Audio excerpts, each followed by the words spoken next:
Good morning, you guys. Welcome to today's video. It is going to be a highly requested video. I had a lot of people reach out recently about doing a Q&A, but mainly over just personal training as far as like my business is concerned, and just a lot of personal training related questions. So that's what this video is going to be about.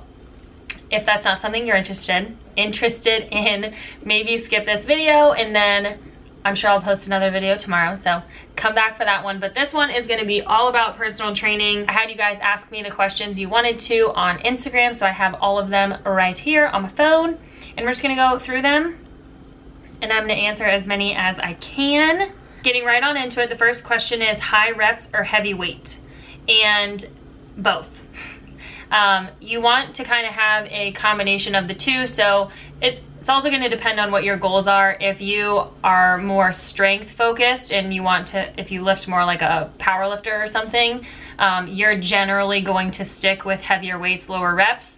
But if you want like hypertrophy training, you're going to usually stick between around like 8 to 15 reps. You're going to stay within that range. Depending on how many reps you're doing, you're still working with relatively heavy weight. You're always wanting to progressively overload your muscles. So it depends on your goals, but for the general public, I would say incorporating a combination. Can I help you? Incorporating a combination of heavier weights with lower reps and higher reps with lower weights will help you get really good results. The next question is best back exercises for ladies.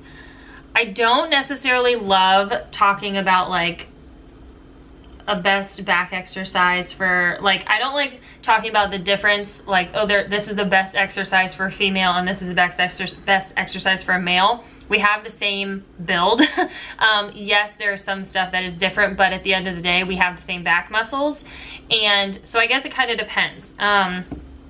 There's a lot of different muscles in your back. If you're trying to get more development within like the middle of your back, working your rhomboids, so doing like seated rows or any kind of row is going to be really good. If you want to have more of that like V shape at the top, so it makes your waist look a little bit smaller, I would work your lats, which that's like lat pull downs, assisted pull-ups, stuff like that. So it just depends, I guess, what you're trying to work, but there's no best back exercise for a female versus a male. And there's a lot of different exercises, like you can't just do one and see results. So kind of hard question to answer. Most effective exercises to incorporate when you're in a time crunch. So I think I made a video about this a while ago on one of my Training Tip Tuesdays. I would just say stick to like supersets or trisets. So pair exercises together so you're increasing the volume and you can get it done faster. Rather than doing like 6 or 7 different exercises all by themselves, if you clump them into groups of 2, that will get you done in the gym pretty quick while you're still getting the same amount of volume, decreasing your rest time in between sets. That will all help, and it's going to keep your heart rate up a little bit because you're not taking as much rest. I am surrounded by all 3 of my cats right now. Are you coming up? So yeah, just decrease your rest time, and depending on what you're doing, each workout would look a little different. If you're doing like a full body workout, if you're doing a leg workout, you know, all of that's going to be different. Is it normal for your wrists to get tired when lifting heavy? Do they get stronger? So I assume you're talking about your grip, like it's hard for you to hold on to weights after a certain amount of time or hold on to a barbell. Yes, your grip does get stronger. It's just like any other muscle. Like you have to kind of strengthen your forearms. That's what allows you to grip things really well. So over time, as you keep lifting, yes, your grip strength will get better. If you're using wrist straps though, because you're having help when you're using those don't necessarily allow your grip strength to get any better. So I would recommend not using straps if you don't have to. If you're doing like really heavy deadlifts or something, sure. But if you're not, I would not use straps. That's just my opinion, because it does allow your grip strength to get stronger. If you just have wrists that are not flexible, I would recommend just stretching your wrists if it's like an actual pain. For creating workouts, is there a formula you follow how to determine sets and reps? So this is going to be very different. What are you doing? This is going to be very different for each person depending on your goals, your experience, like how long you've been lifting, A lot of things go into consideration with that, but kind of going back to, it's gonna be different if you're strength training, it's gonna be different if you're doing hypertrophy training, it's gonna be different if you're training more for endurance. It's also gonna look a lot different based on your split. So if you're training each muscle group on different days, kind of like what I do, then your sets and reps are gonna look a little bit different than a full body day. But yes, there is a formula that goes into it. There's calculations to make sure you're progressively overloading your muscles. You might start off doing like 3 sets of 8 reps on a lateral raise, and then as you get stronger, move up to 3 sets of 10, and then 3 sets of 12, and then move up to 4 sets of 8 and 4 sets of 12. So you're constantly overloading that muscle and also increasing weight. So there are formulas that go into it, but as far as like building an actual workout and coming up with sets and reps, it's basically all just that's more centered around like your training volume. So how many exercises you're doing, what weight you're using with it. There is a formula. When did you start strength training and why? I started lifting my junior year of college, or my sophomore year of college. So like 4 years ago. And I got into it because, so I was always really active when I was in high school. I did sports. So I was always really active, always in really good shape. Never really lifted though. It was more cardio. And then when I got to college, my freshman year, I still worked out. And then my sophomore year, the beginning of it, like the first half, I kind of fell out of going to the gym. And then when I got back into it, I was really only doing cardio. It was actually like the only time in my life that I would do like long distance running. What was long distance for me probably isn't for actual runners, but I was running a minimum of 3 miles whenever I would go to the gym. And then randomly I would run like 5. I never do that. I was a sprinter in high school, so like running a mile was hard. So that was like a really big accomplishment for me, and I saw good results, but started getting skinny and I realized I didn't really have that much muscle. My cats are fighting in the back, so don't mind that noise. Yeah, I was seeing results and I was starting to get more fit, but I wasn't happy with just being very skinny. Like I liked the look of being what people call as toned, but having more muscle definition.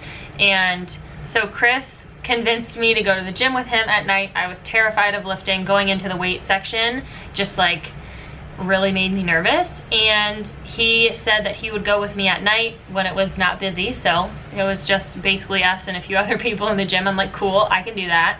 And I fell in love with it. So I've been weight training ever since. I think I was doing it for like a year when I realized how much I really loved it and wanted to do it seriously. So I knew I was gonna compete in a bodybuilding show, bikini, and yeah, here we are now. Like 4 years later, still loving it. My training style has changed a little bit, but still lifting weights, still loving it. Oh, this is a good one. Common misconceptions about training. The first one, ladies, is that females tend to believe that if they touch a weight, they're gonna get bulky and look manly. No, I've been lifting for 4 years and wish I would have gotten bulky or whatever, because it takes so much time, consistency, dedication, really hard workouts in order for you to see results. You're not just gonna randomly wake up one morning and have these crazy big shoulders or big biceps and look like a man. Our bodies are literally not built like that. Our hormones are not capable of doing that. You're not gonna accidentally get bulky. That's something you would have to really, really, really work for. And after years of training, you might start to see some if that's your goal. But the average person training, you're never gonna look manly. I lift really heavy in my opinion and have really intense workouts, and at least for someone who's not a power lifter. And I've been doing it for 4 years and I do not look bulky. My shoulders are still growing way slower than I would like them to. So that's probably the biggest misconception, is that lifting will make you bulky and look manly. Completely false. Yeah, not true. That's probably the biggest one. I would actually be interested. Comment down below your guys' the misconceptions that like you've learned over the years, or something you thought that turned out to not be true. I would be really interested to hear that. Do you go to the gym every day? I feel really guilty if I miss a day. No, I do not go to the gym every day. I lift 6 days a week and have 1 complete off day. That's like a true rest day. Your rest days are just as important, if not more important, than your time in the gym. Your rest days are what allow your body to recover, rebuild the muscle that you're breaking down so you can see results. So if you're constantly in the gym and not letting your body repair and recover, you're not gonna see the results you want and your body's gonna burn out. So rest days are very, very, very important. Don't feel guilty. You should feel good about taking a rest day because you're helping your body, and that's very, very crucial in order to see your results. So don't feel guilty. How you got clients and how you decided what style of personal training, online versus in person. So mine was a little different because I feel like I kind of did mine backwards. I started my YouTube channel to just kind of like document my fitness journey and show, at the time I was just getting started in my prep for a bikini show. So I started gaining a following through my YouTube channel, and then I realized I really liked interacting with people on social media and showing my story, so I put a lot of emphasis on that. And then I wasn't loving what I was doing at the time, and I started feeling like I wanted to make this my career, so I got certified through ACE. And then when I did get certified, I had people reaching out to me who were subscribers and followers, so it was already just kind of like known that I was going to do mainly online training. I wanted to work with the people who were supporting me and allowing me to do what I do now. So it was just kind of how it happened is why I did online training. I do have 3 in-person clients now that are like family friends. So yeah, I think everyone's different. Most people, like I would say 90% of personal trainers outside of social media, they all train in person. Doing in-person training is definitely the most common because it's for obvious reasons, so people can work with each other in person. But I think online coaching is an amazing tool to be able to reach more people, and you might not feel comfortable going up to a trainer in your gym or whatever, but if you've been following someone like a fitness influencer and they're certified and have credentials, if you feel comfortable reaching out to them and you have like a good connection with them, I think it's awesome to be able to have that connection and that like security and just feel like you mesh really well with someone, and you're gonna see results if you're confident in who you're working with. So I think online coaching is absolutely amazing and allows so many people to connect all around the world. But I got into in-person training or online training just because I already was doing social media, and that's kind of what sprung me to start or to get certified. And then I really, really, really wanted to work with subscribers and followers, people who are helping me get to do what I love. So that was a really long answer, but I think it's just different for everyone, but most people do in-person training. How to not overcomplicate everything. That's a great question. I don't necessarily know what you're talking about. If you mean just like on the business end or creating programs or just in general, I'll just answer this with like a general idea of business itself. So before I started, it honestly kind of is very similar to YouTube. It's very easy to just look at the big picture and be like, oh my gosh, there is so much to do. I don't know where to start. This is very overwhelming. It's scary. But just realize you have to start somewhere, and you're going to make mistakes along the way. That's just the nature of it. We're human, and you have to make mistakes to learn. So just get started, figure out a plan for yourself, and get started with, if you're taking on clients, take on a small amount, get comfortable with them, work that out, figure out, like get a solid base of clients who trust you, you trust them, you guys have a solid foundation. And then once you feel comfortable with the clients you have, then slowly start taking on more. That's what I did. I think it worked really, really well. I think people who go from getting certified, not having anyone, to being like, cool, I'm ready to get started, and then take on too much, it can be very overwhelming because you haven't given yourself time to get used to everything and get the programs in place and just like give yourself time to get used to it. You're therefore not going to be able to give your clients as much as they deserve and all the time you'd want to give them. So take it slow. And as far as like not overcomplicating programs, look at their goals, their history, talk to them, schedule a phone call with them, and you will figure everything out. Just don't look at everything all at once.